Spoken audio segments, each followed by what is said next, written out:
With your Sports on Demand for Monday, November 4th, I'm Alex Klein.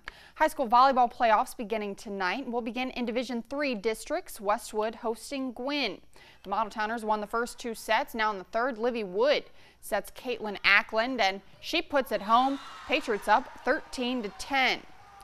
20-16 now for Westwood, but Gwynn looking to close this thing out. Marissa Delmont to Megan Rukalainen and across to Tiana Taylor, and that right there is a kill. One of her 7 on the night. It's 20-17. That seemed to give Gwynn some life. Taylor serve, the return a little long, and Emily Curtis takes advantage with the fingertips. Gwynn only down 1, 21-20. Match point now for Gwynn. Hallie Beauchamp with the serve, and that is an ace. Model-Towners take set 3, 25-23, and the match 3-0.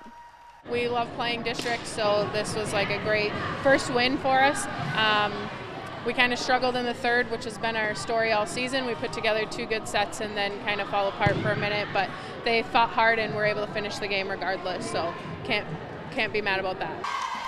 Gwynn will now host Bark River Harris on Wednesday.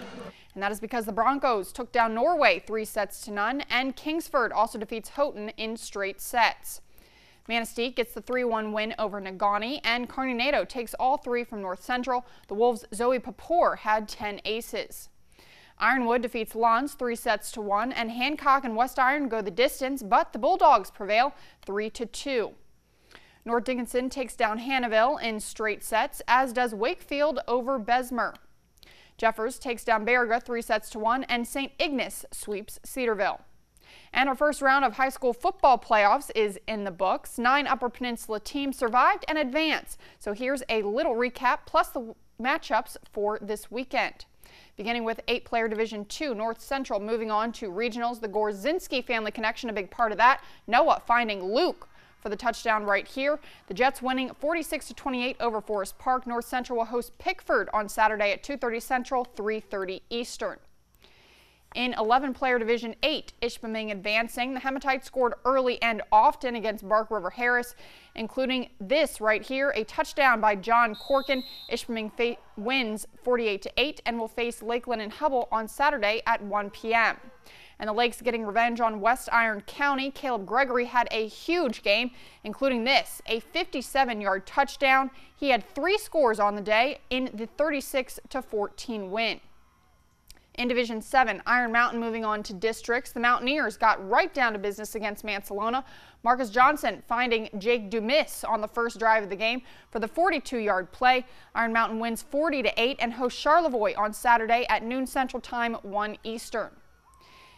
In Division 6, 2 UP teams moving on. Calumet getting it done in commanding fashion over Negaunee. Scott Locust finding his brother Dean for a touchdown in the 42-14 win. The Copper Kings host Menominee Saturday at 1 p.m. And the Maroons, they met Westwood for the first time over the weekend. Menominee has the UP Large School Offensive Player of the Year. That is Keegan Monroe, and he found the end zone to get the Maroons on the board in the 48-18 win. And 2 other games in 8-player Division II. 6-4 Cedarville defeated Posen 46-26 last Friday and will now visit 9-1 Hillman this Friday at 7 p.m. in regionals. And in 11-player Division 5, Sault Ste. Marie took care of Ludington 46-6 this past Saturday. So they will now host Cadillac in districts. That game is this Saturday at 2 p.m.